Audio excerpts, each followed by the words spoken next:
malalakas na kamao. Matapos ang isang taon na pahinga, isa na namang malaking balita to para sa lahat ng Pinoy boxing fans. Kasi babalik sa entablado ang pinakamatunog, pinakaangas na Pinoy boxer, si John Riel Cuadro Alas Casimero. Bit-bit ang 34 na wins, 23 knockouts, 8 taon nang walang talo. At ngayon, opisyal nang pumirma sa Kameda Promotions sa Japan at hindi na pinatagal, sinalang agad sa malaking laban. October 25, 2025. Panibagong kabanata sa karera ni Cuadro Alas, makakasagupan niya ang higanting Hapon, si Kyonosuke Kameda, pinsan mismo ng Kameda Promotion. May 15 panalo, 9 na knockouts at mas matangkad pa, 5 talampakan at 10 pulgada kontra sa 5 feet 4 inches ng Pinoy.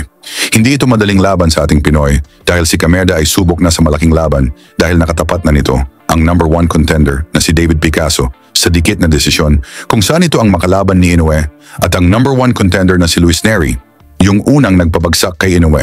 Para mas makita natin kung gaano kabangis si Casimero pag dumayo sa ibang bansa, rewind tayo sa laban kontra sa Mexican knockout artist na si Ricardo the Cobra Espinosa Franco.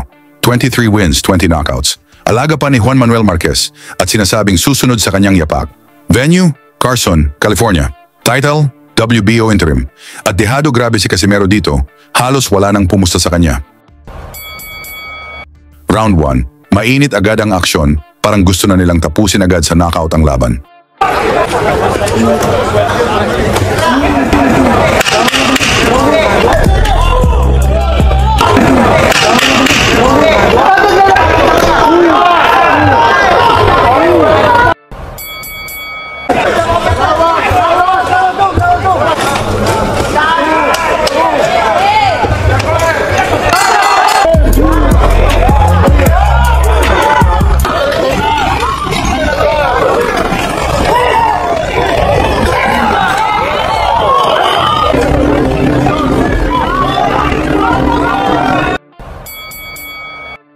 Round 3, sabayan ng malalakas na suntok, parehong matindi ang engkwentro, parehong matibay.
Round 6. Dito unang natikman ng Mexican Cobra ang kamandag na dala ni Casimero.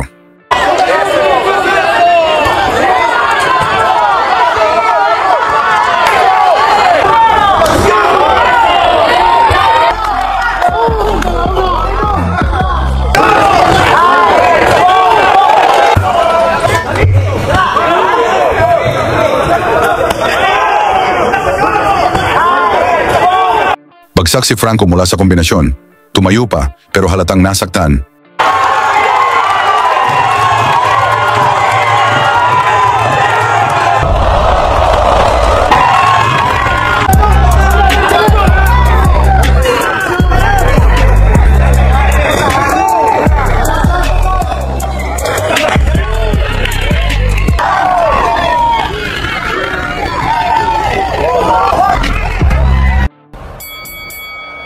Round 8, gigil si Casimero, gusto nang tapusin si Franco para makaiwas sa hometown decision.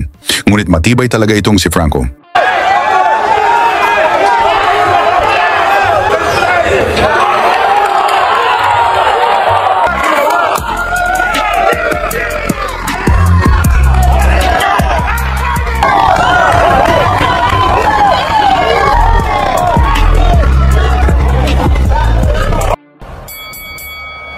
Round 12, gustong tapusin na ni Casimero ang laban upang makaiwas sa dayaan.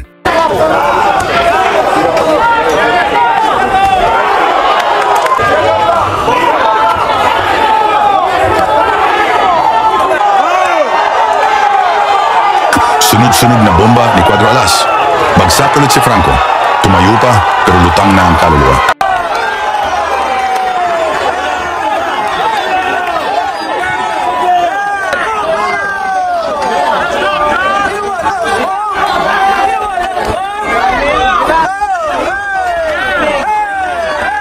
Dito na pinatigil ng referee ang laban.